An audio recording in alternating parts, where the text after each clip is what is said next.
God, really?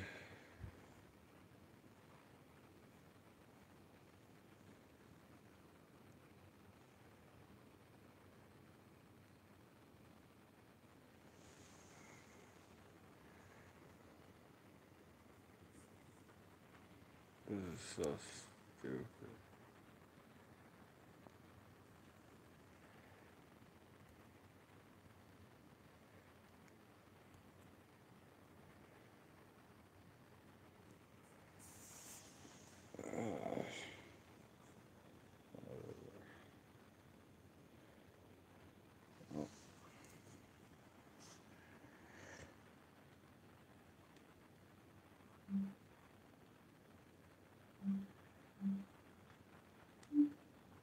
Decided to stop driving less than a month after being involved in a crash that injured two women. The 97-year-old was driving near the royal family's estate in eastern England when he hit another car.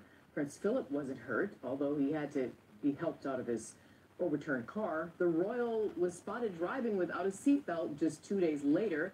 Buckingham Palace says he volunteered to turn over his license after, quote, careful consideration. Well, we wish him the very best. Don't you think that they could have a driver or an Uber? No, probably We're not. back tomorrow at noon. We hope you will join us. Noon Eastern tomorrow. Rick Leventhal up next. Fox Sports. Turmoil in Virginia after a second woman accuses the lieutenant governor of sexual assault, adding fuel to a political crisis that could end up flipping the state house from Democrat to Republican control. Good evening. I'm Rick Leventhal in for John Scott, and this is the Fox Report. Virginia's top three elected officials, all Democrats, are facing growing calls to resign from their own party. Governor Ralph Northam and Attorney General Mark Herring have now both admitted to wearing blackface in college. Governor Northam has resisted pressure to step down, now saying he'll dedicate the rest of his term to racial equity. Meanwhile, his second-in-command, Lieutenant Governor Justin Fairfax, has emphatically denied two separate accusations of sexual assault. Fairfax calls it a coordinated smear campaign, but Virginia Democrats call the allegations credible, saying, quote, while the lieutenant governor deserves due process in this matter, it is in the best interest of the Commonwealth that he goes through this process as a private citizen. The lieutenant governor no longer has our confidence or support. He must resign. Ellison Barber has the latest on this from Richmond. Ellison? Rick, the calls to the lieutenant governor's resignation are growing, and they seem to be growing rather quickly. We saw it start last night and today. Senator Kamala Harris, Congresswoman Jennifer Wexton, Senator Cory Booker all say the lieutenant governor needs to step aside. Here in So do Richmond, you, the delegate says all he three of plans to you. introduce articles of impeachment on Monday if the lieutenant governor has not resigned by then. Republicans that I've spoken to here say that they actually don't support that. We have no tolerance in the state for racism. We have no tolerance in the state for people that would take advantage of women. We don't. I think we need to take a deep breath. I think we need to find out what all the facts are before we rush to judgment. And then I think we need to have some type of hearing.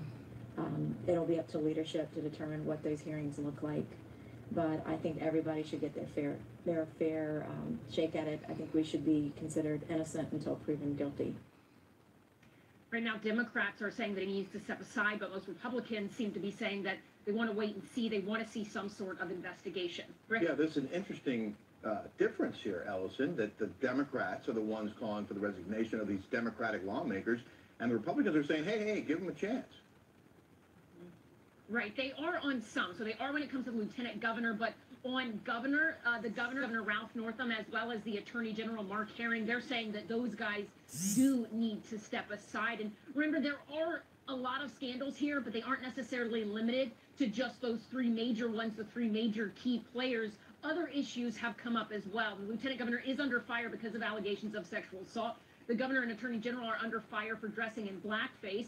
There are many calls for the lieutenant governor to resign, many calls for the governor to resign, fewer for the attorney general. The chairman of the Virginia Republican Party, they say that the governor and attorney general need to resign, but not Republican State Senator Tommy Norment. Norment, remember, came under fire this week because he served as an editor of a yearbook in 1968 that included a number of racist photos.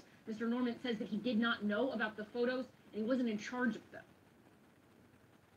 Some people will hear that and they'll say, why would you believe the denials from Tommy Norman but not believe the denials from Governor Northam? Because he does say that he wasn't in that book. Well, the thing that's interesting with the governor is he spent about 5 hours on Friday and then issued a written statement and then a video statement saying he was in the photograph and apologizing for the hurt that he had caused and so forth. It was only the next day that he sort of woke up and decided he wasn't in the picture after all.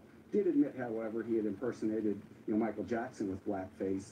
That is extremely different, I think, than the situation with Senator Norman.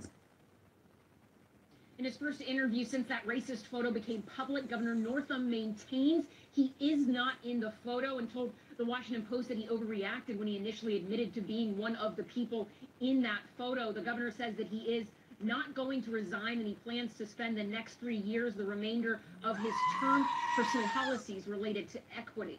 Rick? Much more on this at the bottom of the hour. Ellison Barber and Richmond Ellison, thank you. The Trump administration not backing down in its fight for a border wall, with Vice President Pence pledging it will be built one way or another. Meanwhile, congressional lawmakers are trying to hammer out a compromise on border security. Talks now going down to the wire with another partial government shutdown deadline less than a week away. I'm willing to take what the conference committee comes up with, and I'm willing to empower my Democratic colleagues to give a little in order to move the country forward. I'm hopeful that we can get something done and get it to the president's desk for signature. Garrett Tenney joins us from the White House with the latest on this. Garrett?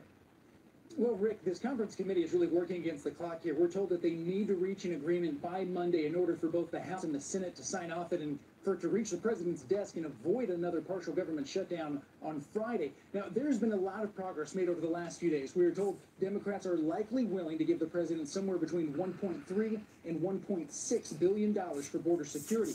In return, they want to add restrictions to how the money can be spent and limit the number of beds under the jurisdiction of ICE. Here's House Minority Leader Kevin McCarthy on the state of negotiations Friday. They will talk about more money for a barrier, but then they want to